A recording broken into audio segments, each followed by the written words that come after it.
Hello and welcome back to all of you. एक बार फिर आप सभी का स्वागत है आपके अपने डिजिटल परिवार पे। और क्या हाल चाल है आपके? अभी तक हमने 2 सेशन किए हैं दिसंबर के करंट अफेयर के, और उम्मीद ये करके चल रहा हूँ कि आपने वो अच्छे तरीके से देखे होंगे और अच्छे से बढ़िया रिवीजन उनका किया होगा। आज उस दिसंबर के करंट अफेयर को हम आगे बढ़ाते हैं और आज हम बात करेंगे टेक्नोलॉजी के बारे में, विशेषकर स्पेस टेक्नोलॉजी और डिफेंस टेक्नोलॉजी। कुछ ऐसे एस्पेक्ट होंगे, जैसे एआई से संबंधित हम यहाँ पर बात करेंगे, पर वो हालांकि आपके स्टैटिक्स जीके के सिलेबस में नहीं है, पर करंट के एस्पेक्ट से या करंट के नज़रिए से अगर हम देखें तो वो आपकी एग्जाम के लिए महत्वपूर्ण रहने वाला है। क्वेश्चंस आपने देखे होंगे, अभी हाल फिलहाल में रिट का पेपर हुआ है और का डिप्टी कमांडेंट का पेपर हुआ था, आरपीएससी ने लिया ही है। तो पर्सन आपने देख लिए होंगे स्टैटिक जीके के किस प्रकार से पैटर्न चेंज हो रहे हैं, और उसी पैटर्न को लेकर हम पहले भी चल रहे थे करंट अफेयर में और अभी भी चल रहे हैं। देखो, ये जो कथन वाले और ये जो व्याख्या करता है या नहीं करता है, इस प्रकार के जो क्वेश्चन है, मतलब स्टेटमेंट वाले जो क्वेश्चन है, वो आपसे तभी सॉल्व हो पाएंगे जब आपकी एक तो आपको अच्छे तरीके से याद है चीज़ें, कंसेप्ट क्लियर हैं, और उसके बाद में आपकी जो विश्लेषणात्मक जो एनालिटिकल जो अप्रोच है, विश्लेषणात्मक जो क्षमता है, वो अगर सही रहेगी तभी जाकर जो है आपसे ये क्वेश्चन सही होने की या एग्जाम में क्वेश्चन एकदम सही करके आने की संभावनाएं बनेंगी। आज हम इसी प्रकार से देखेंगे। हम साथ साथ में पीआईबी से संबंधित, आपका अगर कहीं इसरो की बात आ रही है, अगर कहीं स्पेस टेक्नोलॉजी की बात आ रही है, तो हम इसरो की साइट से भी कुछ स्क्रीनशॉट ऐड करके रख रखे हैं हमने। इस प्रकार से ध्यान रखना है। और दूसरी बात, क्या सर हम पीडीएफ पढ़ लें तो सफिशियंट है क्या? देखो, पीडीएफ में हम हमारी तरफ से नोट्स के रूप में ही देखते हैं, पर यहाँ पर क्या होता है, कुछ एक्स्ट्रा चीज़ें भी बताई जाती हैं और कुछ स्टैटिक जीके को भी रिलेट करते हुए बताया जाता है। उससे आपको फ़ायदा ये हो जाएगा कि भैया, कई बार ऐसी सिचुएशन आ जाती है कि एग्जाम में डायरेक्ट क्वेश्चन नहीं पूछ के उसके आसपास से क्वेश्चन पूछ लिया जाता है, तब जाके आपको उस चीज़ का फ़ायदा मिलेगा। तो मेरा आपको सुझाव ये रहेगा कि आपको पीडीएफ तो पढ़नी है निश्चित रूप से, रिवीजन तो उसी से होगा, पर जहाँ कुछ आपको यहाँ से क्लास से एक्स्ट्रा मिलता है वो पीडीएफ नोट्स में आपको देख लेना है। एक बार क्लास देख लो, उसके बाद में आपको बार बार देखने की आवश्यकता नहीं रहेगी, इतना हम डिटेल में पढ़ने वाले हैं, ठीक है? और फिर आपको जो नोट्स हैं वो सफिशियंट है। स्टार्ट करें आज का सेशन? करें या नहीं करें? कर दें? चलो ठीक है। सबसे पहले हम बात करते हैं परमरुद्र की। परमरुद्र एक ऐसा कंप्यूटर है जिसे जो कि सुपर कंप्यूटर है, सीडेक द्वारा डिजाइन किया गया है। अब कई लोगों को ये डाउट रहेगा कि सर सीडेक क्या है, तो ध्यान रखना, सीडेक जो है इसकी फुल फॉर्म है centre for designing of advance computing.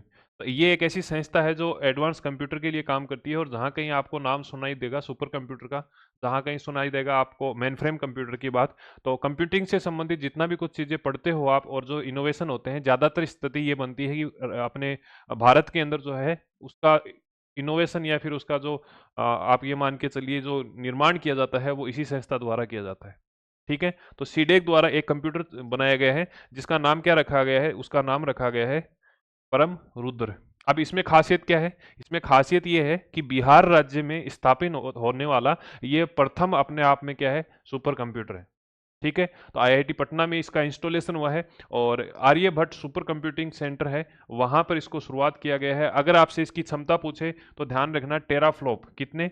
838 teraflop की इसकी जो है वो क्षमता है कि एक समय में इतने कैपेसिटी के डाटा को ये प्रोसेस कर सकता है, ठीक है?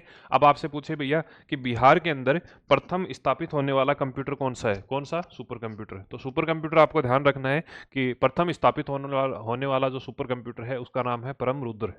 अब अगर आपसे पूछे कि भाई परम क्या है, तो परम जो है वो एक संस्कृत का शब्द है। परम जो है वो किसका शब्द है? संस्कृत भाषा का शब्द है। और परम रुद्र तो ठीक है, पर परम जो सीरीज है, इसका जो फर्स्ट कंप्यूटर था वो आपको ध्यान रखना है। परम का जो फर्स्ट कंप्यूटर है वो कौन सा है? परम 8000। और इसे कब बनाया गया था? 1991 में बनाया गया था। ये आपको ध्यान रख लेना है, ठीक है? फिर आपसे पूछे कि भैया किसने बनाया, तो वैसे तो सीडेक नहीं बनाया है, पर वैज्ञानिक का नाम पूछे तो इसको ध्यान रखना, विजय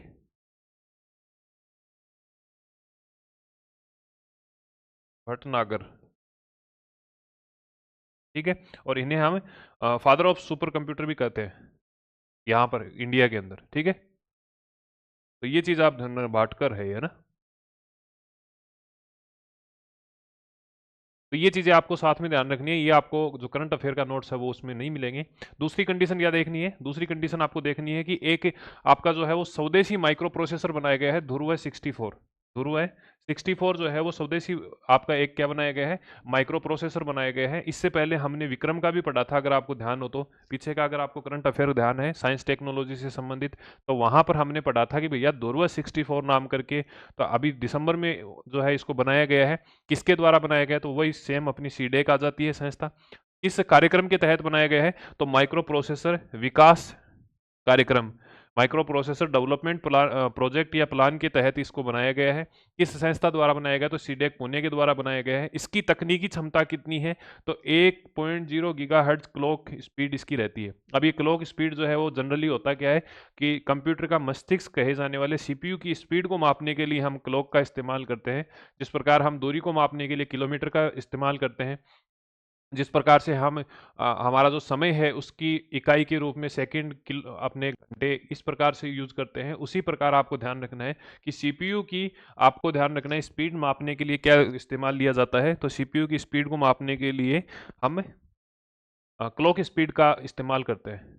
ठीक है, आ गई बात यहाँ तक समझ में। इसकी क्षमता मैंने आपको क्या बताई है कि भैया 1.0 गीगाहर्ट्ज की है। इसमें खासियत क्या है, क्योंकि ये भारत का पहला स्वदेशी माइक्रो प्रोसेसर है जिसकी क्षमता कितनी है, 1.0 गीगाहर्ट्ज है। ठीक है, और क्या खासियत है इसकी, तो और खासियत में आपको ध्यान रखना है 64 बिट डाटा जो है ये एक बार में प्रोसेस कर सकता है। कितने डाटा कर सकता है, 64 बिट जो है वो डाटा प्रोसेस कर सकता है। इसके साथ साथ आपको ध्यान रखना है इसकी जो क्षमता है वो 1.0 गीगाहर्ट्ज है।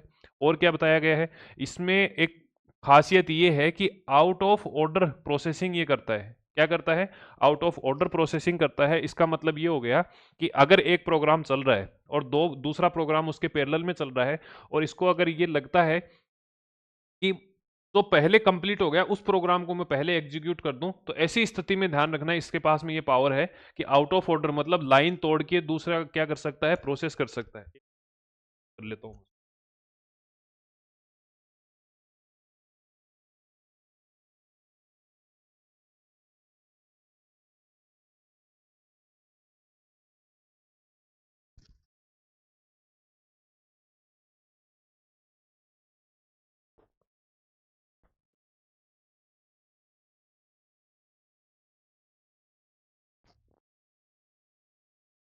हाँ, तो आवाज आ रही है।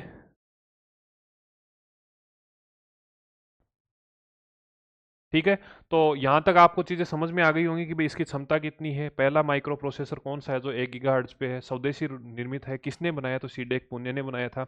और क्या खासियत है इसकी, तो इसके अंदर आउट ऑफ ऑर्डर की एक टेक्निक है जिसमें आप ये कर सकते हो कि भैया जो प्रोसेस पहले हो रही है उसे हम पहले एग्जीक्यूट कर देते हैं। मतलब ये मान के चलिए कि दो आदमी हैं, दोनों काम कर रहे हैं और दोनों को काम कंप्लीट होने के बाद में हमें रुपए देने हैं, तो ऐसी स्थिति में ये सुविधा दी गई कि भाई जो पहले काम कर रहा है उसको रुपए दे दो। उसी प्रकार अगर पहले अगर वो स्थिति हो रही है कि यहाँ पर एग्जीक्यूशन पहले हो गया, तो इसको एग्जीक्यूट करने के लिए आउट ऑफ द ऑर्डर यहाँ पर क्या किया गया है, सुविधा दी गई है। ठीक है, और क्या कहा गया है, इसमें सुपर स्केलर एग्जीक्यूशन की जो खासियत है वो भी यहाँ पर दी गई है। ठीक है, तो ये चीज़ आपको ध्यान रखना है। ये यहाँ पर चिप दिख ही रही है ध्रुव 64 की। इससे पहले ध्यान रखना, हमने तीन कौन कौन से, एक तो तेजस 64 और तेजस 32, ये दो चिप ऑलरेडी हम कर चुके हैं। अभी हाल फिलहाल में अंडर डेवलप्ड, मतलब भविष्य में हमें इनके बारे में पढ़ना पड़ेगा, धनुष और धनुष प्लस।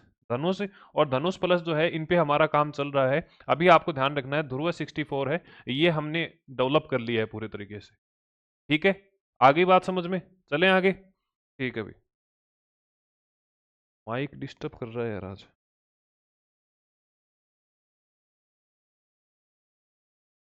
ठीक है, तो ये आपको ध्यान रखना है, अंडर डेवलपमेंट में कौन कौन से हैं, तो धनुष है और धनुष फर्स्ट है। इसके अलावा कौन कौन से हैं, तो आपको ध्यान रखना है, दो तो 2018 के हैं, दो तो 2018 के हैं जो भारत में विकसित हैं, और दो ऐसे हैं जो कि आपके 2025 के अंदर है। दोनों का आपको ध्यान रखना है, जिसमें से हमने आपका विक्रम पढ़ लिया था।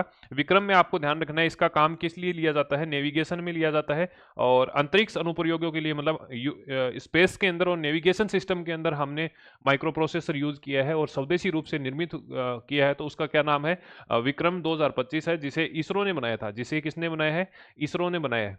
फिर हम बात करें तेजस 64, तो तेजस 64 है, इसे सीडेक ने बनाया है। और इस सीडेक ने आपको ध्यान रखना है कि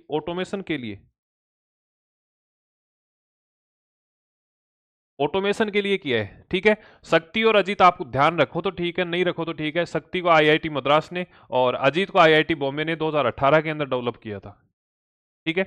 आपको 2025 के ध्यान रखने हैं। विक्रम जो है, विक्रम को इसरो ने बनाया है और तेजस 64 था, इसे सीडेक ने बनाया है। दोनों का यूटिलाइजेशन आपको ध्यान रखना है, किस सेक्टर में इनको काम में लिया जा रहा है। तो नेविगेशन के लिए हम विक्रम को काम में ले रहे हैं। स्पेस के जो हमारे प्रोग्राम हैं उसके लिए हम स्वदेशी रूप से निर्मित माइक्रो प्रोसेसर कौन सा इस्तेमाल कर रहे हैं, तो विक्रम कर रहे हैं। ये अभी हाल फिलहाल में हमने पढ़ा भी था। और तेजस 64 जो है वो आपको ध्यान रखना है सीडेक द्वारा डेवलप किया गया है, 2025 में ही किया गया था। और इसमें आपको ध्यान रखना है कि औद्योगिक स्वचालन के लिए, मतलब इंडस्ट्रियल ऑटोमेशन के लिए इसका उपयोग हम करते हैं, ठीक है। अब आप नोट्स में जब देखोगे तो नोट्स में आपको केवल इतना ही दिखेगा कि ध्रुव 64 है, 1.0 गीगाहर्ट्ज है, डेवलप ये सीडेक के द्वारा किया गया है। केवल इतनी ही खासियत आपको यहाँ पर मिलेगी इसकी। पर जब आप यहाँ पर आते हो, नोट्स से अलावा क्लास के अंदर आते हो, तो आपको कौन सी चीज़ें देखने को मिलती हैं, तो आपको देखने को मिलेगा कि भैया यहाँ पर हमने धनुष और धनुष फर्स्ट के लिए भी काम स्टार्ट कर दिया है। फिर हम यहाँ पर देखेंगे कि भैया हमने आपका जो है ध्रुव 64 के अलावा तेजस 64 और विक्रम, इन दोनों को भी ऑलरेडी डेवलप कर लिया है, जिसमें से विक्रम हम सैटेलाइट के लिए, स्पेस प्रोग्राम के लिए यूज कर रहे हैं, नेविगेशन के लिए इस्तेमाल कर रहे हैं। और अगर हम बात करें तेजस 64 की, तो ये सीडेक का है, जो कि इंडस्ट्रियल ऑटोमेशन के लिए हम यहाँ पर काम में लेते हैं, ठीक है। चले आगे। फिर आपको ध्यान रखना है कि चिप के डेवलपमेंट के लिए, भाई चिप कोई भी हो सकती है, आईसी की हो सकती है, माइक्रो प्रोसेसर हो सकता है, तो इन चिप के डेवलपमेंट के लिए हम अलग अलग प्रोग्राम जो है वो संचालित कर रहे हैं। भारत सरकार या केंद्र सरकार द्वारा अपने स्तर पर अलग अलग प्रोग्रामों का संचालन किया जा रहा है। और ये प्रोग्राम हम थोड़ा सा देख लेते हैं, क्योंकि ये पीआईबी में दे रखा था, क्योंकि ये पीआईबी में दे रखा है, ये मेरी तरफ से कुछ ऐड ऑन नहीं किया गया है, पीआईबी का ही स्क्रीनशॉट आपको यहाँ पर दिखेगा। इसमें सबसे पहला प्रोग्राम कौन सा है, भारत सेमीकंडक्टर मिशन। देखो पिछली जब हम पढ़ रहे थे टेक्नोलॉजी वाला पार्ट, तो मैंने आपको बताया था मिशन एआई। मिशन एआई की शुरुआत 2024 में हुई थी, भारत सरकार ने किया था। और उसका क्वेश्चन अभी हाल फिलहाल में पूछ लिया है। एआई जो आपका इनोवेशन हब बनाया गया है विशाखापट्टनम आंध्र प्रदेश में, और उसके बारे में गूगल एआई का, तो वो क्वेश्चन पूछ लिया था। अभी यहाँ से क्वेश्चन पूछे जाने की संभावना है, तो आपको ध्यान रखना है भारत सेमीकंडक्टर मिशन, इसकी शुरुआत दिसंबर 2021 में की गई थी। मिशन का लक्ष्य क्या है कि भैया 2025 तक आपको ध्यान रखना है कौन कौन से कार्य किए गए हैं। तो 6 राज्यों में 10 परियोजनाओं को स्वीकृति दी गई है, जहां से आरपीएससी ने ऑलरेडी क्वेश्चन पूछ लिया है। अगस्त महीने में 4 अलग अलग इकाइयों को स्वीकृति कैबिनेट मिनिस्ट्री या फिर केंद्र सरकार द्वारा दी गई थी, और उनसे क्वेश्चन पूछा था। जो चारों की चारों में आपको पूछा है कि भैया कहाँ कहाँ पर है, जिसमें से 2 तो आपकी भुवनेश्वर में थी, उड़ीसा के अंदर थी, एक आंध्र प्रदेश में थी, और एक आपकी पंजाब में थी, मोहाली के अंदर। 4 यूनिट अलग अलग थी जिनको स्वीकृति दी गई थी। कौन से महीने में, अगस्त महीने। यहाँ से क्वेश्चन पूछा जा चुका है ऑलरेडी, करंट के एस्पेक्ट से ही पूछा जा चुका है, तो ये चीजें आपको साथ में करना है। अब वो क्वेश्चन में ऐड ऑन नहीं करा पाया यहाँ पर, तो आपको ध्यान रखना है भारत सेमीकंडक्टर मिशन, इसकी शुरुआत दिसंबर 2021 में की गई। बात करें अभी तक कौन कौन से काम यहां पर हुए हैं, तो 2025 तक मिशन ने 6 राज्यों में 10 परियोजनाओं को स्वीकृति दे चुका है, ठीक है। दूसरा प्रोग्राम देखते हैं, डिजिटल इंडिया RISC। इसके तहत क्या किया गया है भैया, हमने 2022 में स्टार्ट किया था। किस लिए किया कि भाई उन्नत प्रकार के जो प्रोसेसर हैं वो हम डेवलप कर सके। और प्रोसेसर का आपको मैंने अभी दिखाया है, माइक्रो प्रोसेसर दिखाया है। भाई तेजस हमने 64 का कर दिया है, और ध्रुव 64 कर दिया है। उसके अलावा विक्रम किया था, शक्ति किया था, अजीत किया था। तो ये सारे के सारे जो है यहाँ पर हमें देखने को मिलेंगे। और इसके लिए प्रोग्राम कौन सा बनाया है, तो डिजिटल इंडिया RISCV, ये हमने प्रोग्राम जो है यहाँ पर संचालित किया था। कब किया, अप्रैल 2022 में इसकी शुरुआत की थी, ठीक है। अब हम देखते हैं chips to startup, CS2, chips to startup कार्यक्रम की शुरुआत हमने वर्ष 2022 में की है। और आपको ध्यान रखना है, इसके तहत हमने 100 शैक्षणिक संस्थाओं के अंदर, 13 स्टार्टअप के अंदर, और इसके साथ साथ MSME के 113 संस्थाओं को शामिल किया है कि भैया हम क्या करेंगे, स्टार्टअप्स, ऐसी संस्थाएं जो कि चिप्स या फिर मतलब प्रोसेसर वगैरह बनाने के लिए काम कर रही हैं या काम करना चाहती हैं, उसे हम क्या करेंगे, उन्हें हम फंडिंग वगैरह इस कार्यक्रम के तहत देंगे। फिर है डिजाइन लिंक्ड इनिशिएटिव, मतलब आप डिजाइन करो, आप अच्छा अगर डिजाइन करते हो, आप अच्छा अगर कोई इनोवेशन करते हो, तो ऐसी कंडीशन में हम क्या करेंगे, यहाँ पर 5 साल के लिए आपको फंडिंग यहाँ पर उपलब्ध करवाने वाले हैं। इसकी शुरुआत कब की गई, तो 2021 में इसकी शुरुआत की गई है, ठीक है। भारत सेमीकंडक्टर मिशन की शुरुआत कब हुई? तो 2021 में हुई थी, दिसंबर में। डिजिटल इंडिया RISC की जो शुरुआत है वो 2022 में हुई है।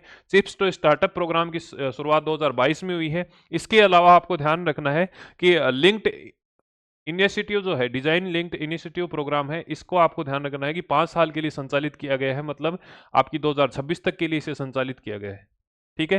फिर भारतीय नैनो इलेक्ट्रॉनिक्स उपयोगकर्ता कार्यक्रम नवाचार के लिए विचार, ये प्रोग्राम जो है वो इसके तहत आपको ध्यान रखना है 8,000 से अधिक कुल जो लोग हैं उन्हें हम यहाँ पर प्रशिक्षित कर चुके हैं चिप निर्माण के लिए। आपकी जो चिप्स हैं उनके निर्माण के लिए, अब उसमें IC वगैरह आ जाती है, माइक्रो प्रोसेसर आ जाता है, वो सारी चीज़ें कवर होती हैं। ठीक है। तो ये थोड़ा सा देख लेना, क्योंकि PIB में दे रखा था, ध्रुव के साथ ही दे रखा था। ये एक्स्ट्रा आपको इन्फॉर्मेशन साथ में याद रखनी है। आपके नोट्स में ये एड ऑन नहीं है, मैं बार बार कह रहा हूँ, वहां आपको कुछ ऐड कर लेना यहाँ से। बाकी ये स्लाइड तो आपको मिल ही जाएगी टेलीग्राम पे या फिर एप्लीकेशन में, तो उस हिसाब से आप देख लेना।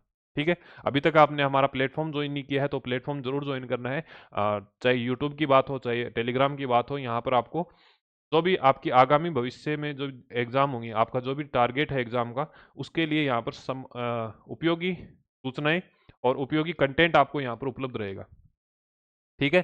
चले, अब ये काफ़ी चर्चा में रहा है और मेरे को यूँ लग रहा है कि ये दो तीन चीज़ें हमने अभी तक पढ़ी हैं और ये जो पढ़ने वाले हैं यहाँ से क्वेश्चन आने की संभावनाएं पूरी हैं, क्योंकि भारत ने एक रिकॉर्ड बनाया है। देखो, एक तो पहले बनाया था, आपको ध्यान हो तो, एक गाइडेड बम भारत द्वारा या फिर DRDO द्वारा लॉन्च किया गया था, जिसका हमने नाम क्या रखा था? जिसका नाम हमने रखा है गौरव। ठीक है। और उस गौरव का वजन आया था, वजन के क्वेश्चन आया था या नहीं आया? क्यों आया? क्योंकि वो सबसे ज्यादा वजन का गाइडेड बम था। इसी प्रकार आपको ध्यान रखना है, ब्लूबर्ड ब्लॉक जो है, ब्लूबर्ड ब्लॉक 2 आज तक का सबसे भारी, ध्यान रखना, उपग्रह यहां से जो है वो लॉन्च किया गया है। कितना वजन है? 6100 किलो। उसका वजन पूछा था 1000 किलो था। यहां आपको ध्यान रखना है कि ये कितना है? 6100 है। अब ये ध्यान रखना, भारत का नहीं है, यह है अमेरिका की AST स्पेस मोबाइल कंपनी का है। यह कौन सा है? अमेरिका की AST स्पेस मोबाइल कंपनी है, और उस कंपनी का ये उपग्रह था, हमने केवल इसको लॉन्च किया है। अब लॉन्च व्हीकल कौन सा उपयोग में लिया? तो आपको ध्यान रखना है, अंतरिक्ष यान थी LVM-3, ये रॉकेट का नाम है, और M6 जो है ये इसकी उड़ान है। ठीक है। ये इसकी क्या है? उड़ान है। ये आपको ध्यान रखना है। तो इसरो ने अपने सबसे भारी अंतरिक्ष यान LVM-3 launch vehicle mark 3 M6 द्वारा आंध्र प्रदेश के Sriharikota Satish Dhawan space centre SPACR PD के अमेरिकी संचार उपग्रह ब्लूबर्ड ब्लॉक 2 ब्लूबर्ड ब्लॉक 2 के द्वारा ये चीजें जो है वो लॉन्च की है। आपको वजन पूछा जा सकता है, आपको स्टेटमेंट में भी वजन दिया जा सकता है। और ये उपग्रह किसका था ये भी ध्यान रखना है कि अमेरिका की AST स्पेस मोबाइल कंपनी है, उसके द्वारा ये निर्मित था। लॉन्च किसने किया है? इसरो ने किया है, या फिर NSIL जो कि इसरो की ही एक सब डिवीजन है, तो उसके द्वारा ये लॉन्च किया गया है। लॉन्च व्हीकल कौन सा है? तो LVM-3 M6 है। और क्या है? आपसे पूछा जा सकता है कि भैया इसका उद्देश्य क्या है? अभी हाल फिलहाल में 9 नवंबर को जब आपका टेलीकॉम का पेपर हुआ, उसमें जो है अलग अलग उपग्रहों के उद्देश्य पूछ लिए कि भाई कौन सा किस काम आता है। तो ये ध्यान रखना है कि जो ब्लू बर्ड है, इसका उद्देश्य ये है कि भैया बिना टावर के आपको डायरेक्ट सैटेलाइट से कनेक्ट करके और संचार सुविधाएं उपलब्ध कराई जाए, ताकि नेटवर्क वगैरह का ज़्यादा इश्यू नहीं रहे और खर्चा कम आए। नेटवर्क जो अपनी टेलीकम्युनिकेशन कंपनियां हैं उनको और ज़्यादा सहूलियत हो, ग्राहकों को और ज़्यादा सहूलियत हो। तो इसके लिए क्या किया गया है? सामान्य स्मार्टफोन जो है उन्हें हाई स्पीड सेलुलर जो फैसिलिटी है वो उपलब्ध करवाने के लिए इस उपग्रह को लॉन्च किया गया है। किस देश की कंपनी है? तो अमेरिका की कंपनी है। ठीक है। अब इसे स्थापित कहां किया जाएगा? तो पृथ्वी की निचली सतह पर, लोअर अर्थ ऑर्बिट में इसको स्थापित किया जाएगा। एक पोस्टर इसरो की साइट पर मेरे को मिला जब मैं गया, तो वहां पर आपको देख लेना है कि कुछ चीजें दे रखी हैं कि भैया इसका कस्टमर कौन था। देखो, लॉन्च तो इसरो ने किया है, पर आपको ध्यान रखना है मिशन कस्टमर कौन था? AST स्पेस मोबाइल है। ठीक है। फिर आपको पे लोड देखना है तो 6100 किलो है। लॉन्च स्पेस रिपोर्ट जो है वो आपको ध्यान रखना है कि कहाँ से किया गया है। तो सतीश धवन आपको पता है आंध्र प्रदेश से किया गया है। और इसका लॉन्च व्हीकल कौन सा है? तो आपको ध्यान रखना है कि LVM-3 और M6, मतलब मिशन 6, छठा मिशन है इस रॉकेट का। ये आपको ध्यान रख लेना है। ठीक है। हाइट वगैरह आपके काम की नहीं है। आपको 24 दिसंबर को लॉन्च किया था, और ये आपको देख लेना। अब ये इसरो की साइट का स्क्रीनशॉट है। ये क्या है? इसरो की साइट का स्क्रीनशॉट है, इसरो की जो साइट है उस पर केवल इतना ही दे रखा है। तो आपको ये चीजें ध्यान में रखनी है। क्या ध्यान रखनी है कि भैया सबसे पहली बात, इसको लॉन्च कब किया गया? 24 दिसंबर को। ठीक है, कौन सी है? तो LVM-3 लॉन्च व्हीकल मार्क 3 की छठी प्रचालन है, मतलब छठी क्या है? उड़ान है, ये छठा मिशन है। ठीक है, उसके बाद में क्या कहा गया कि भैया जो ये रॉकेट है LVM-3 है, ये त्रिस्तरीय यान है, मतलब 3 स्तर पे इस पे जो है वो इंजन काम करता है, जिसमें 2 तो ठोस हैं, एक द्रव है, और लास्ट अगर हम बात करें तो क्रायोजेनिक का ऊपरी चरण जो है वो C-25 क्रायोजेनिक इंजन का इसमें इस्तेमाल किया जाता है। और क्या कहा गया कि इससे पहले ध्यान रखना है LVM-3 जो रॉकेट है हमारा, इसने चंद्रयान-2, चंद्रयान-3 और इसके साथ साथ बेहतर उपग्रहों को ले जाने का रिकॉर्ड बनाया है। और क्या कहा गया कि LVM-3M5 जिसे हम CMS-03 भी बोलते हैं, ये 2 नवंबर 2025 को लॉन्च किया गया था। ये भी इंपॉर्टेंट है, ये भी आपका करंट के एस्पेक्ट से कवर होता है यहाँ से कि CMS-03 ये कब लॉन्च किया गया? नवंबर में किया गया था। किस रॉकेट के द्वारा? तो आपको ध्यान रखना है, रॉकेट का नाम है वो LVM-3 और 05, क्योंकि 06 तो ये था ही, तो ये 05 से लॉन्च किया गया है। ठीक है, चलें आगे। अब और क्या पूछा है कि भाई निम्न कक्षा में इसको स्थापित किया जाएगा, और सेल्युलर ब्रॉडबैंड संयोजकता के सीधे मोबाइल से कनेक्ट करने के लिए इसको क्या किया गया है? लॉन्च किया गया है। ये सारी चीजें हम पढ़ चुके हैं, इतनी इंफॉर्मेशन आपकी इसरो की साइट पे या फिर जो पोर्टल है इसरो का, वहां से आपको मिल जाएगी। LVM-3 के बारे में बात करें तो आपको ध्यान रखना है कि 640 टन का इसका वजन होता है, 43.5 मीटर लंबा होता है ऑलमोस्ट, और भारत का सबसे बड़ा और सबसे भारी लॉन्च व्हीकल है। ठीक है, उसके अलावा इसको ध्यान रखना है कि 4200 किलोमीटर 4200 किलो तक ये क्या कर सकता है? GTO जो कि जियो सिंक्रोनाइज ट्रांसफर ऑर्बिट है, उसके अंदर ये 4200 किलो तक का अपना पेलोड यहाँ पर ले जा सकता है। अब ये GTO क्या होता है? ये साइंस की टर्म है, आपको केवल इतना ध्यान रखना है। इतना डिटेल में हम क्यों पढ़ रहे हैं? क्योंकि क्वेश्चन ये ऐसे ही आ रहे हैं। ठीक है, ऊपर से आता है तो कोई दिक्कत ही नहीं है, अगर डेप्थ में आ गया तो एटलीस्ट हम 40% पर तो सर्वाइव करें। ठीक है, और ये मैंने आपको बता ही दिया कि भैया LVM-3 ये रॉकेट है। अब ये LVM का मतलब आप ऐसे समझो, भैया आप गाड़ी लाने जाते हो, अब उसमें जैसे ये मान लो ये मारुति वाला काम है, ये मारुति हो गई। अब ये M6 M5 फिर ये चीजें है ना, आप इसको ऐसे मानो ये मॉडल है या फिर ये इसकी मिशन है, ये इसके क्या है? मिशन है। ठीक है, अब की बार छठा था तो M6 दे दिया, अगली बार लॉन्च होगा तो M7 दे देंगे, फिर उसके बाद में हम M8 दे देंगे। तो ये चीजें आपको ध्यान रखना है।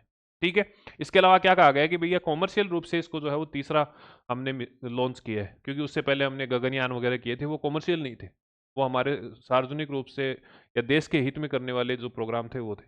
ये आपको दिख रहा है कि LVM-3 है, और इसकी डिटेल दे रखी है कि भैया इसके जो GTO का पे लोड है वो कितना है? 4200 है। ठीक है, और पेलोड ये लोअर ऑर्बिट में कितना ले जा सकता है? 8000 तक ले जा सकता है, परंतु हमने क्या किया है, अब की बार 6100 kg तक ही हमने यहाँ पर पेलोड बनाया है। इंजन कौन सा है? तो क्रायोजेनिक 25 है, और सॉलिड रॉकेट बूस्टर S200 है। ये चीजें आपको ध्यान रखनी है, ये नहीं भी रखो तो छोड़ देना चाहिए। ठीक है, तो ये सारी चीजें समझ में आ गई अभी तक की। फिर आपको ध्यान रखना है कि अपने भरतपुर की ही बेटी है, क्या नाम क्या है? तो आपको ध्यान रखना है राशि जैन। राशि जैन और इसके साथ साथ में योगेश ने, दोनों ने मिलकर एक नई गैलेक्सी की खोज की है, और उस गैलेक्सी को नाम क्या दिया गया है? अलकनंदा दिया गया है। क्या नाम दिया गया है? अलकनंदा दिया गया है। जब भी क्वेश्चन आता है गैलेक्सी का, तो या तो उसकी खोजकर्ता पूछे जाते हैं या उसका नाम पूछा जाता है, और अगर डेप्थ में ही जा रहे हैं, अगर उसको ये करना है कि बच्चों को फेल ही करना है या फंसाना ही है, तो ऐसी कंडीशन में क्या होता है, वहां दूरी पूछी जाती है कि पृथ्वी से दूरी कितनी है। तो आपको ध्यान रखना, अलकनंदा गैलेक्सी है, इसका जो आपको ध्यान रखना है कि दूरी कितनी है, तो 12 अरब प्रकाश वर्ष। अब प्रकाश वर्ष जिनको नहीं पता है, आपको ध्यान रखना है कि भाई दूरी की इकाई है, जिस प्रकार हम मीटर, किलोमीटर, सेंटीमीटर मापते हैं, उसी प्रकार अधिकतम जो आपकी दूरी की इकाई है, यूनिट है, वो क्या है? प्रकाश वर्ष। तो पृथ्वी से दूरी कितनी है? तो 12 अरब प्रकाश वर्ष है। अगर हम बात करें इसका व्यास कितना है, तो लगभग 30,000 प्रकाश वर्ष इसकी क्या है? व्यास है या फिर डायमीटर है। ठीक है, वापस से देखना कि अलकनंदा गैलेक्सी की खोज किसने की है, तो भरतपुर की राशि जैन है और योगेश है, इन्होंने इसकी खोज की है। इसके साथ साथ आपको ध्यान रखना है इसकी दूरी 12 अरब प्रकाश वर्ष दूर है। अगर पूछे कि भैया डायमीटर कितना है या फिर व्यास कितना है, तो 30,000 प्रकाश वर्ष का इसका डायमीटर है। फिर हम देखते हैं आपका INSV कोऑर्डिनेट, INSV कोऑर्डिनेट है ना, इसका आपको ध्यान रखना है। अब हाल फिलहाल में क्या हो रहा है, जितने भी आपके जो समुद्री पोत बन रहे हैं, जितनी भी नाव बन रही हैं, वो सारी की सारी मशीनों से बनती हैं, मशीनों के उपयोग से बनती हैं। वहाँ पर कील वगैरह लगाई जाती हैं, परंतु INSV कोऑर्डिनेट ऐसा है जो आपको यहाँ पर दिख रहा होगा, दिख रहा है या नहीं दिख रहा? इसकी पूरा का पूरा निर्माण जो है वो जूट की लकड़ियों से, रेजिन से ऐसे हुआ है। जो इसकी सिलाई हुई है ना, उसमें आपको ध्यान रखना है कील वगैरह का इस्तेमाल नहीं हुआ। इसके जो निर्माण है उसको लकड़ियों से और रस्सियों से बांध कर ही इसका निर्माण किया गया है। और ये पाल युक्त, मतलब ये जो पर्दे लगे हैं ना, इनको हम क्या बोलते हैं? पाल। पाल युक्त एक जहाज बनाई गई है। और इस पर जो ये डिजाइन आपको दिख रही है, ये एलोरा गुफा से प्रेरित है।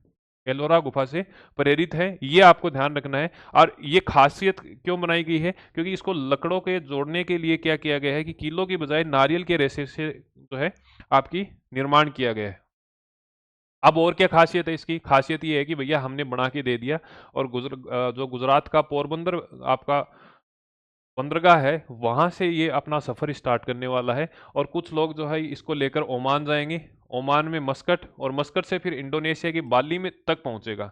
बाली तक पहुंचेगा तो पोरबंदर, पोरबंदर से मस्कट, मस्कट से बाली, मतलब 3 देशों से होते हुए जो है अपनी यात्रा पूरी करने वाला है। ठीक है, आगे बात समझ में। अब ये नाम कौंडिन्य क्यों दिया गया? क्योंकि हमारे भारत का एक पौराणिक, मतलब बहुत पुराने समय में एक जो है वो नाविक रहा था, जिसने सबसे पहले भारत से लेकर दक्षिणी पूर्व एशिया तक अपनी सफल समुद्री यात्रा की थी। इसलिए उसकी याद में हमने क्या किया है? कौंडिन्य नाम दे दिया है। ठीक है, आप ये मेरे पीछे देख सकते हो कि किस प्रकार से इसको बनाया जाता है, कितनी इसकी गहराई होती है, वो सारी की सारी चीजें यहाँ पर बता रखी हैं। हालांकि ये आपके एग्जाम में काम में नहीं आएंगे। आपको इतना ही ध्यान रखना है कि एक तो इसका सफर, तो सफर कहाँ से है? तो पोरबंदर से लेकर आपका मस्कट है, मस्कट से फिर इंडोनेशिया बाली तक ये जाएगा। और आपसे पूछे कि भैया नाम क्या है, तो INSV कोऑर्डिनेट इसका नाम है। चलें आगे। इसरो के प्रमुख कौन है, पहले तो ये बता दो। इसरो के प्रमुख हैं वी नारायणन। इनके द्वारा तिरुवनंतपुरम केरल के अंदर एक सेंटर जो है उसका इनोग्रेशन किया गया। उस सेंटर का नाम क्या है? Anant centre of excellence for navigation. Anant centre of excellence for navigation, मतलब स्वदेशी निर्मित नेविगेशन सिस्टम को डेवलप करने के लिए एक सेंटर का जो है वो इनोग्रेशन किया गया है। खास बात यह है कि ये भारत का पहला निजी क्षेत्र का इनोवेशन है इस प्रकार का, जो कि नेविगेशन इनोवेशन के रूप में काम करने वाला है। ठीक है, तो Anant centre of excellence for navigation system है। और इसका इनोग्रेशन किसने किया है? तो इसरो के प्रमुख वी नारायण द्वारा इसका किया गया है। स्थान कहाँ पर है? केरल के अंदर है। और भारत का पहला निजी क्षेत्र का नेविगेशन इनोवेशन हब है, यह आपको ध्यान रखना है। चलें आगे। ठीक है, अब आपको ध्यान रखना है कि अभी हाल फिलहाल में आपने देखा होगा कि दुबई के अंदर एयर शो हुआ था। और एयर शो के अंदर आपको पता होगा, अगर नहीं भी पता तो पिछली क्लास में देख लेना। तो उसमें क्या हुआ, दुबई के अंदर तेजस जो हमारा फाइटर जेट है वो दुर्घटनाग्रस्त हो गया था, और हमारा एक जो पायलट थे उनका निधन हो गया, वो शहीद हो गए थे। तो इसी सिस्टम को देखते हुए भी हाल फिलहाल के अंदर भारत द्वारा, इंपॉर्टेंट है, भारत के द्वारा एक एस्केप सिस्टम जो है वो लॉन्च किया गया है, उसका सफल परीक्षण किया गया है। इसके तहत अगर बाय द वे, अगर अनफॉर्चुनेटली अगर ऐसी सिचुएशन आ जाती है कि कोई फाइटर जेट है वो फ्लाई कर रहा है और इसी दौरान उसमें आग लग जाती है या कोई तकनीकी खामी आ जाती है और वो क्रैश करने की स्थिति में है, ऐसी कंडीशन में सेफली कैसे स्केप हो पाए, इस सिस्टम को और मजबूत करने के लिए हमने परीक्षण किया है। और जिस लेवल का परीक्षण किया है वो अभी तक, आपको ध्यान रखना है, पूरे विश्व के अंदर 3 ही ऐसे देश थे जिनके पास में ऐसा सिस्टम था। कौन कौन से थे? अमेरिका था, अमेरिका के साथ साथ में रूस है और फ्रांस है। चौथा देश कौन सा है? तो चौथा भारत का है। आपको अगर ध्यान हो तो एक स्पेस डेक्स नाम करके जो है प्रोग्राम इसरो ने लॉन्च किया था, और वहां पर भारत चौथा देश था जो कि उस प्रोग्राम को, मतलब उसमें सिस्टम ये होता था कि 2 उपग्रह थे, दोनों को डॉकिंग करना, मतलब जोड़ना और हटाना, रिमूव करना, 2 टुकड़ों में अलग अलग कर देना, वो सारा का सारा सिस्टम हम स्पेस में कर रहे थे। उस समय क्वेश्चन आया था कि भारत कौन से नंबर का है।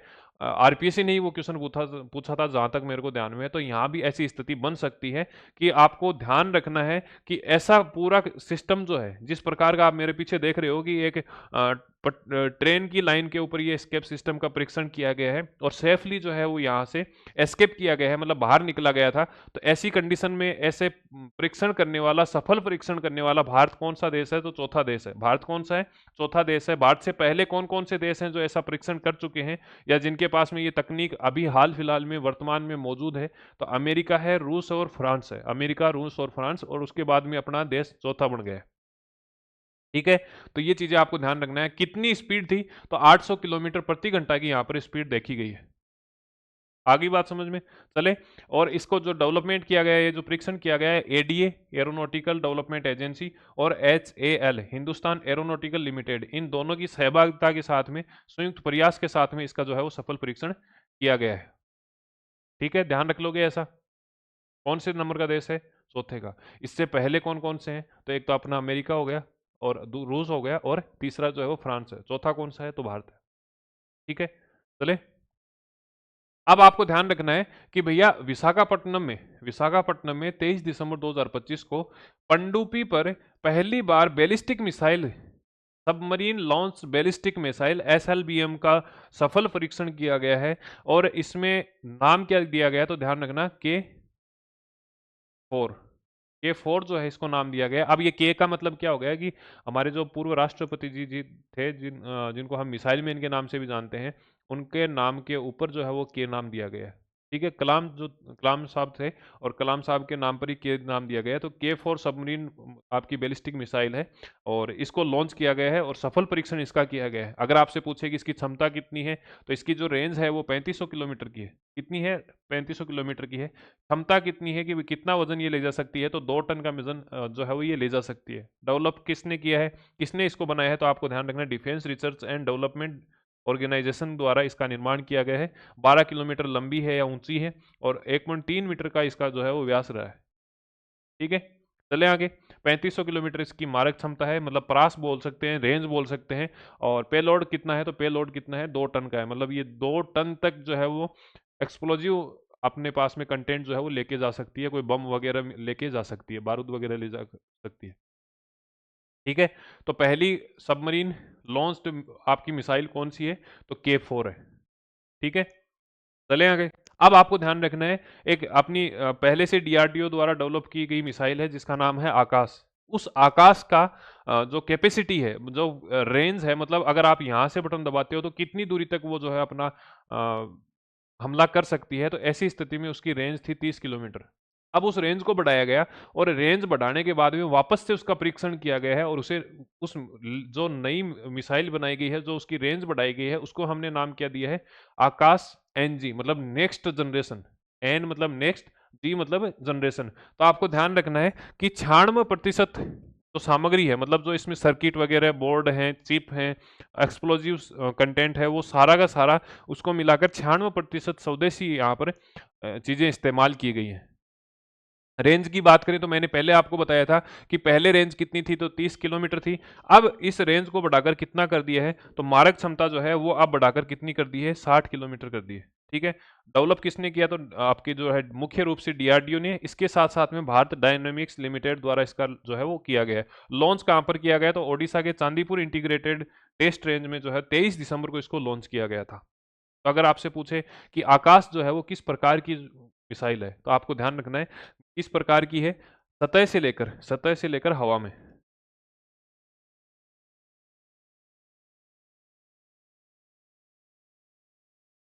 सतह से हवा में या फिर surface to S to A, surface to air.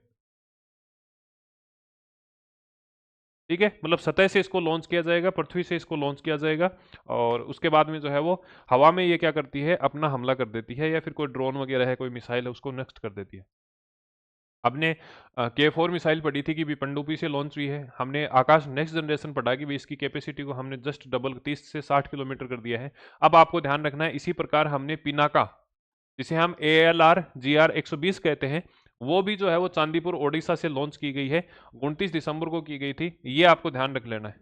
ठीक है, इसकी कैपेसिटी कितनी है? तो इसकी कैपेसिटी 120 है, मतलब आपकी जो आकाश है, आकाश से जस्ट डबल है। एंड नेक्स्ट जनरेशन आकाश है उससे जस्ट डबल है। डिजाइन किसने किया? तो apartment research and development establishment द्वारा इसको डेवलप किया गया है। ठीक है, यहाँ तक तीन जो हमारी रॉकेट थी, तीनों आपकी समझ में आ गई क्या? तीनों को वापस से रिपीट करने की आवश्यकता है या फिर लास्ट में रिपीट कर लें? देखो मेरे साथ में बोलो। सबसे पहली बात हमने K4 की K4 पनडुब्बी से लॉन्च हो गई। ठीक है, उसके बाद में हम बात करेंगे कि भैया आपकी जो है वो पिनाका थी। तो पिनाका का मैंने आपको बता दिया कि भैया 120 किलोमीटर इसका लॉन्चिंग जो प्रास था वो था। इसके बाद में हम बात करते हैं आकाश नेक्स्ट जनरेशन। तो उसकी कैपेसिटी कितनी है? तो 60 किलोमीटर तक वो हमला कर सकती है। ओडिशा के चांदीपुर से इसको छोड़ा गया है। ये सारी चीज़ें आपको जो है वो यहाँ पर एग्जाम में देखने को मिल सकती है। अब होता क्या है कि भैया समुद्र में जितनी भी जहाज चलती हैं, जितने भी पेट्रोलियम पदार्थों का खनन होता है समुद्र से भी, ऐसी कंडीशन में जो समुद्र का प्रदूषण है वो ज़्यादा से ज़्यादा बढ़ रहा है और उसकी कोई आवाज़ भी नहीं उठा रहा, क्योंकि आवाज़ तो वो उठाएगा ना जो बोल पाएगा। अब मछलियां हैं वो खत्म हो रही हैं, समुद्री जीव हैं वो परेशान हो रहे हैं, पारिस्थितिकी तंत्र है वो डिस्टर्ब हो रहा है। तो ऐसी कंडीशन में भारत का जो गोवा शिपयार्ड लिमिटेड है, वहां से एक पोत बनाया गया है जिसका नाम क्या है? समुद्र प्रताप। क्या नाम है? समुद्र प्रताप। जिस प्रकार महाराणा प्रताप ने जो मुगल शासक थे उनको मतलब परेशान किया है और उनका सफाया किया था राजस्थान से, आपका कुंभलगढ़ से, तो उसी प्रकार से आप थोड़ा सा को रिलेट कर लेना इसको कि समुद्र प्रताप है उसका काम क्या है? उसका काम है कि समुद्र के अंदर जो भी केमिकल हैं, समुद्र के अंदर जो भी पेट्रोलियम पदार्थ हैं, उनके प्रदूषण वाला जो एरिया है उसको रोकना। और उसको सबसे पहले डिटेक्ट करेगा। सबसे पहले वहां पर ये पता करना पड़ेगा कि भैया प्रदूषण फैल रहा है किस कारण से, किस केमिकल के कारण से फैल रहा है, किस पेट्रोलियम पदार्थ के कारण फैल रहा है, और फिर उसको डिटेक्ट करके कम करना। इसके लिए वहां पर क्या क्या टेक्निक इस्तेमाल की गई है? तो आपको ध्यान रखना, ऑयल फिंगरप्रिंटिंग और केमिकल डिटेक्टर जैसे उन्नत यंत्र यहाँ पर लगाए गए हैं। ठीक है, तो तेल रिसाव वगैरह को डिटेक्ट करता है। इसके साथ साथ में ये एक तो साफ सफाई वाला काम तो कर ही रहा है, इसके साथ में आपको ध्यान रखना है कि यहाँ पर आधुनिक अग्निशमन यंत्र लगाए गए हैं। हेलीकॉप्टर हैंगर, मतलब यहाँ पर हेलीकॉप्टर उतर सकते हैं, यहाँ से हेलीकॉप्टर उड़ान भर सकते हैं, उसका जो एयरबेस है वो बनाया गया है। इसके साथ साथ यहाँ पर हर मौसम में संचालन से संबंधित अपनी क्षमता रखता है, मतलब अगर खराब मौसम भी है तो भी अपना काम ये सुचारू रूप से जारी रखेगा। आगे बात समझ में? चलो फिर, अब है स्वदेशी रूप से निर्मित और डिजाइन ASW पनडुब्बी यहाँ पर जो है नई लॉन्च की गई है, जिसका नाम क्या है? अंजदीप। अब ये अंजदीप आपको ध्यान रखना है कि 2003 में एक पहले से अंजदीप था। 2003 में एक INS अंशदीप था, उसको रिटायर कर दिया गया था। अब उसी के नाम पर वापस से एक नई आपका जो है वो पोत शामिल किया गया है भारतीय नौसेना के अंदर। और ये खासियत क्या रखता है कि भारतीय नौसेना का सबसे बड़ा वाटर जेट युद्ध पोत है। ये आपको ध्यान रख लेना, ये आपको दिख ही रहा है। इसका नाम क्या है? अंशदीप है, स्वदेशी रूप से निर्मित है। और 2003 में जो हमने अंशदीप को रिटायर किया था उसी का आप ये मान के चलिए कि पुनर्जन्म है। खासियत क्या है? तो भारत का सबसे बड़ा वाटर जेट संचालित युद्ध पोत है। ठीक है, क्या नाम है? अंशदीप नाम है। अगर आपसे पूछे कि भैया जो ASW श्रेणी है इसमें कुल कितने आपके पोत शामिल हैं, तो आपको ध्यान रखना है कुल 8 पोत शामिल हैं, जिसमें से जो ये अपना अंशदीप है ये कौन सा है? तीसरा युद्ध पोत है, तीसरा युद्ध पोत है। ठीक है, नाम किस पे रखा गया है? तो आपका कर्नाटक का द्वीप है अंशद्वीप, उसी के नाम पर इसको रखा गया है। चलें आगे। नेक्स्ट आपको देखना है कि डाइविंग सपोर्ट क्राफ्ट A20, इसे भारतीय सेना के अंदर शामिल किया गया है। यह गोताखोरी में सहायक है और स्वदेशी रूप से डिजाइन किया हुआ है। ठीक है, स्वदेशी रूप से डिजाइन किया हुआ पहला अपने आप में ऐसा जहाज है। अब इसको लॉन्च कहाँ से किया गया है? तो कोच्चि में भारतीय नौसेना में शामिल किया गया है 16 दिसंबर को। निर्माण इसका Titagarh rail system limited Kolkata द्वारा किया गया है। 5 जो युद्ध पोत हैं, 5 जो आपके गोताखोर पोत है उनमें से ये पहला है। 5 की श्रेणी में ये कौन सा है? पहला है।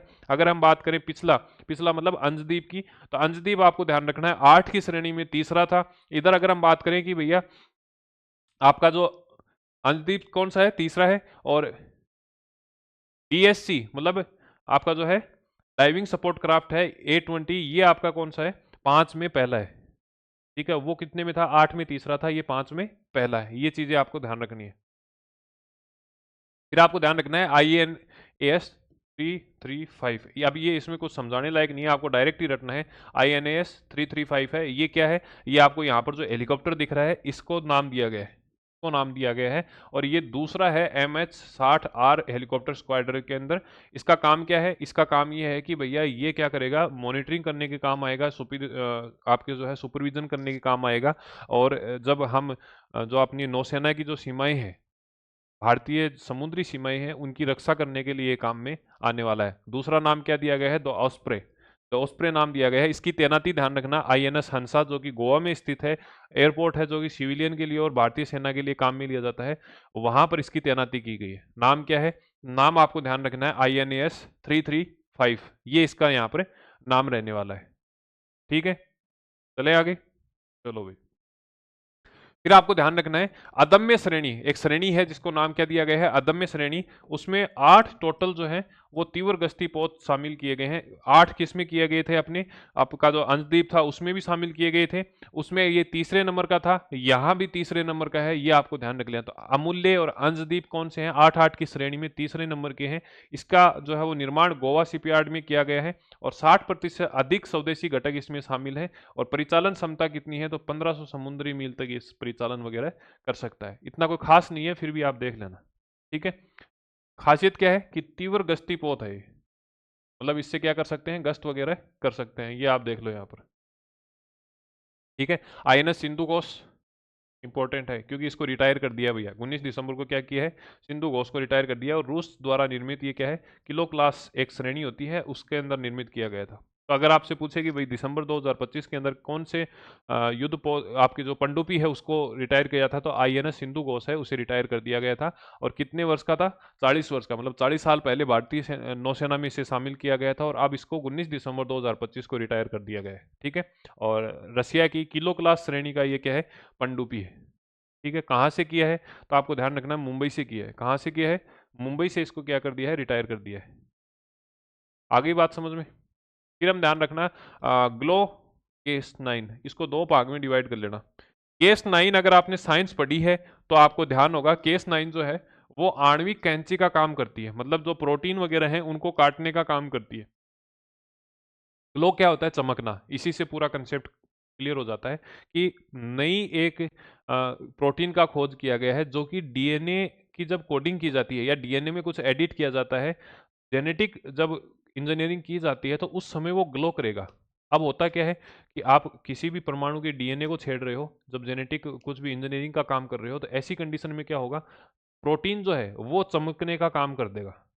इस प्रकार के नए प्रोटीन की खोज की गई है, किसके द्वारा? तो क्रिस्पर के द्वारा जो है वो कोलकाता के बोस इंस्टीट्यूट के वैज्ञानिकों द्वारा एक क्रिस्पर प्रोटीन जो है वो लॉन्च किया गया है। यह प्रोटीन जीन एडिटिंग करते समय चमकेगा, ये आपको ध्यान रखना है। और आनुवांशिक रोगों जैसे कैंसर है, एड्स है, ऐसे रोग जो हैं उनको यहाँ पर क्या करेगा? दूर करने का काम करेगा या उन्हें रोकने का काम करेगा। ठीक है, मेरे पीछे आप डायग्राम देख सकते हो कि क्या क्या फायदे हो सकते हैं। इसे एग्रीकल्चर में उपयोग लिया जा सकता है, हेल्थ केयर के रूप में उपयोग लिया जा सकता है, और जो रिसर्च इकोनॉमी है, मतलब नई नई जो दवाओं का खोज है, नई नई जो टेक्निक को खोज हम करेंगे, उसमें ये सहायक रह सकता है। किसके द्वारा खोजी गई है? तो कोलकाता के बोस इंस्टीट्यूट के वैज्ञानिकों द्वारा इसको खोजा गया है। खासियत क्या है कि भैया जब आप DNA में एडिटिंग वगैरह करोगे, कुछ ऐड करोगे, तो ऐसी कंडीशन में ये अपने आप क्या करेगा? चमकने लग जाएगा। आगे बात समझ में। अब आपको ध्यान रखना है 2 कंपनी है, एक तो हिंदुस्तान एरोनॉटिक्स लिमिटेड और एक आपका L&T। L&T की फुल फॉर्म क्या है? Larsen and Toubro. इनके द्वारा देश का पहला इंडस्ट्री मेड PSLV तैयार किया गया है। पोलर सैटेलाइट लॉन्च व्हीकल जो है वो लॉन्च मतलब इनोवेट किया गया है। और कौन कौन सी कंपनियां हैं? तो एक तो आपकी लार्सन एंड टूब्रो है, मतलब L&T है, और दूसरी कौन सी है? तो दूसरा आपका है हिंदुस्तान एरोनॉटिक लिमिटेड। काम क्या है? काम ये ध्यान रखना है जो इसरो के आपके उपग्रह होंगे उनको लॉन्च करने का काम करेगी। पहला इंडस्ट्री मेड, मतलब इंडस्ट्री के द्वारा निर्मित किया गया पहला PSLV है, पोलर सैटेलाइट लॉन्च व्हीकल है। ये आपको ध्यान रख लेना। कौन कौन सी कंपनियों ने बनाया? तो L&T ने बनाया है, और मतलब आपकी जो है वो लार्सन एंड टूब्रो ने, और इसके साथ साथ में हिंदुस्तान एरोनॉटिकल लिमिटेड द्वारा इसका निर्माण किया गया है। आ गई बात यहां तक समझ में। अब इसका उपयोग कहाँ किया जाएगा? तो इसका ध्यान रखना, पहला मिशन होगा कि ओसनेट जो उपग्रह है जो कि इसरो द्वारा चलाया गया है, तो उसे स्थापित किया जाएगा। ये चीज़ें आपको ध्यान में रखनी है।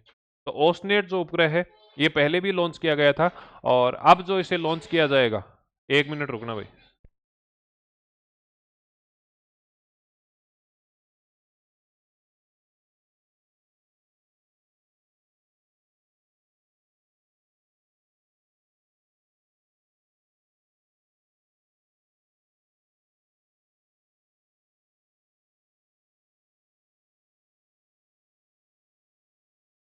तो मैंने आपको क्या बताया कि भैया पहला इंडस्ट्री मेड पीएसएलवी कौन किसने बनाया है, किस कंपनी द्वारा बनाया गया है, तो लार्सन टुब्रो मतलब एलएनटी द्वारा और हिंदुस्तान एरोनॉटिक्स लिमिटेड मतलब एचएएल द्वारा जो है इसका निर्माण किया गया है। फिर हम बात करें इससे कौन सा सैटेलाइट या कौन सा उपग्रह लॉन्च किया जाएगा, तो आपको ध्यान रखना है ओसनेट नाम का उपग्रह है जो कि इससे लॉन्च किया जाएगा। वर्ष 2022 में एचएएल और एलएनटी के मध्य जो है वो एक मतलब समझौता हुआ था कि हम क्या करेंगे, पीएसएलवी का निर्माण करेंगे। प्राइवेट क्षेत्र का मतलब एक इंडस्ट्री बेस्ड या कंपनी बेस्ड जो है वो पहला पीएसएलवी हमारा रहने वाला है। ठीक है, तो आपको ये ध्यान रखना है कि किस कंपनी द्वारा बनाया गया और कौन सा उपग्रह या कौन सा सैटेलाइट यहाँ पर लॉन्च किया जाएगा। फिर 2-3 एआई की मुहिम है, वो आपको ध्यान रखनी है कि एआई देखो, मैंने आपको बार-बार मैं बता रहा हूँ, हर क्लास में बता रहा हूँ कि एक तो पीवाईक्यू आपको साथ में लॉन्च करने हैं। लॉन्च क्या मतलब सॉल्व करने हैं। जितने भी पेपर अभी हाल-फिलहाल में हो रहे हैं, वो सारे के सारे सॉल्व करने हैं और एआई से संबंधित कोई भी चीज़ होती है, वो करंट के लिए आपके महत्वपूर्ण रहेगी निश्चित रूप से। ठीक है? तो इसी क्रम में 2-3 चीज़ें थी जो दिसंबर में चर्चा में थी, जिसमें एक तो आपका प्रोजेक्ट संभव है और प्रोजेक्ट संभव जो है, वो आपको ध्यान रखना है कि भैया आर्मी द्वारा एक पोर्टेबल संचार प्रणाली है, मतलब पोर्टेबल कम्युनिकेशन सिस्टम है, जिसमें ये होगा कि आप कहीं भी जाओगे तो कम्युनिकेशन को और ज़्यादा कैसे बेहतर कर सकते। अब ये सिविलाइजेशन के लिए भी मतलब सिविलियन के लिए भी काम में लिया जाएगा और इसके साथ साथ में जो हमारे सेना है उसके लिए काम में लिया जा ही रहा है। तो प्रोजेक्ट संभव आपको इतना ध्यान रखना है कि ये पोर्टेबल संचार प्रणाली है जो कि दूरस्थ और दुर्गम स्थानों पर क्या करेगी, आपको कम्युनिकेशन उपलब्ध कराने का काम करेगी। ठीक है, तो इस प्रकार ये मोबाइल के अंदर क्या है, सैटेलाइट वगैरह का इस्तेमाल करके डायरेक्ट कम्युनिकेशन कर सकते हो। ये चीज़ें ध्यान रखना। एआई का मैंने आपको बताया, तो एआई में आपको ध्यान रखना है कि पूरे रूप से स्वदेशी एवं सुरक्षित कृत्रिम बुद्धिमत्ता प्लेटफॉर्म है, जिसे हमने क्या नाम दिया है, एकम एआई।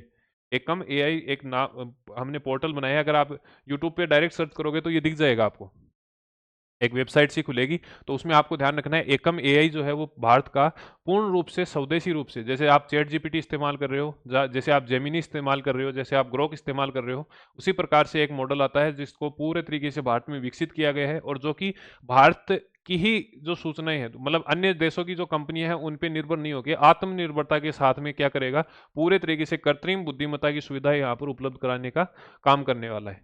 ठीक है, इसको विकास किसने किया है, तो न्यूक्लियस कंपनी थी जो कि बेंगलोर की है, उसने इसको विकसित किया है। और यह जो है आपको ध्यान रखना, रक्षा मंत्रालय की IDEX अदिति 2.0 पहल के तहत विकसित किया गया है। यह अपने आप में पहला ऐसा सॉफ्टवेयर है जो कि स्वदेशी निर्मित है और बिना विदेशी सॉफ्टवेयर और बाहरी क्लाउड प्रणालियों पर निर्भर रहते हुए सूचना का विश्लेषण करेगा, दस्तावेजों का प्रबंधन करेगा और निर्णय लेने में सहायता प्रदान करने वाला है। ठीक है, नाम क्या है, एकम एआई।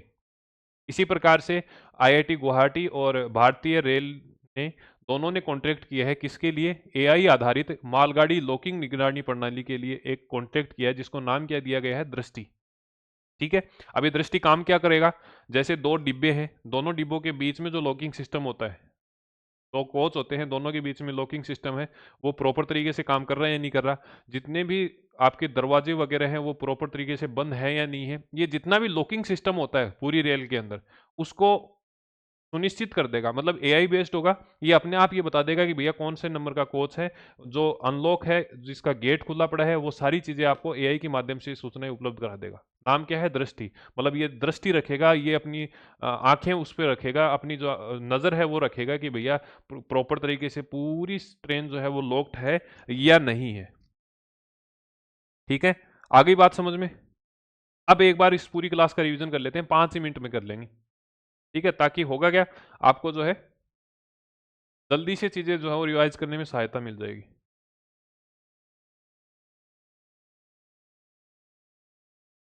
परम रुद्र के बारे में हमने पढ़ा। अगर आपसे पूछे कि भाई बिहार का पहला सुपर कंप्यूटर कौन सा है, तो परम रुद्र है।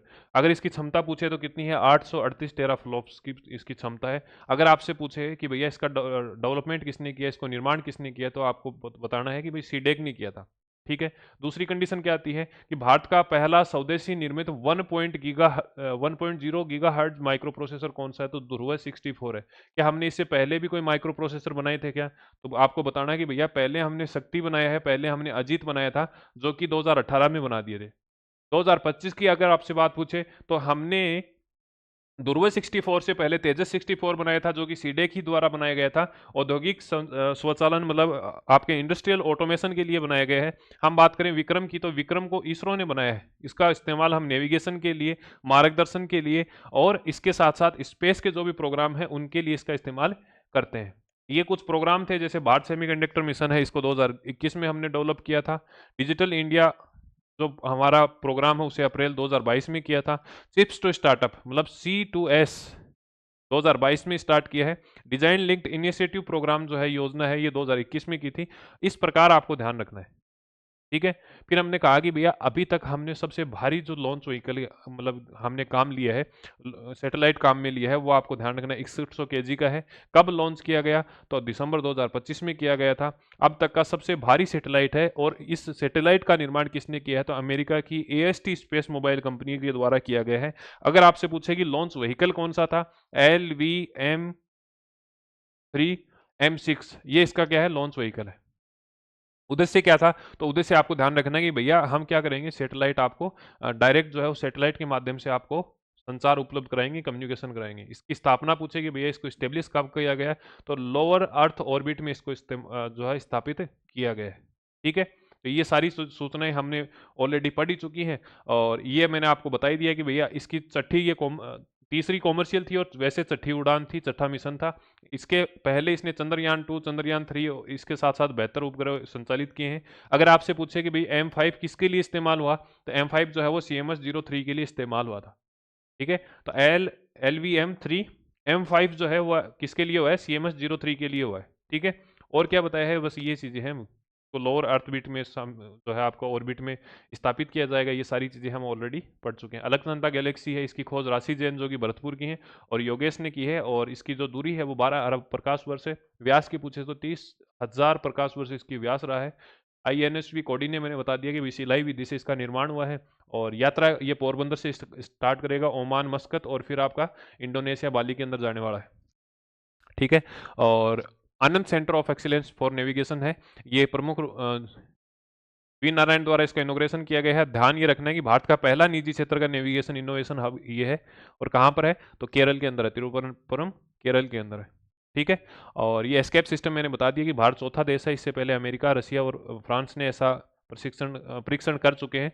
ये आपको ध्यान रखना है। 800 किलोमीटर प्रति घंटा की स्पीड पर ये लॉन्च किया गया था, ठीक है।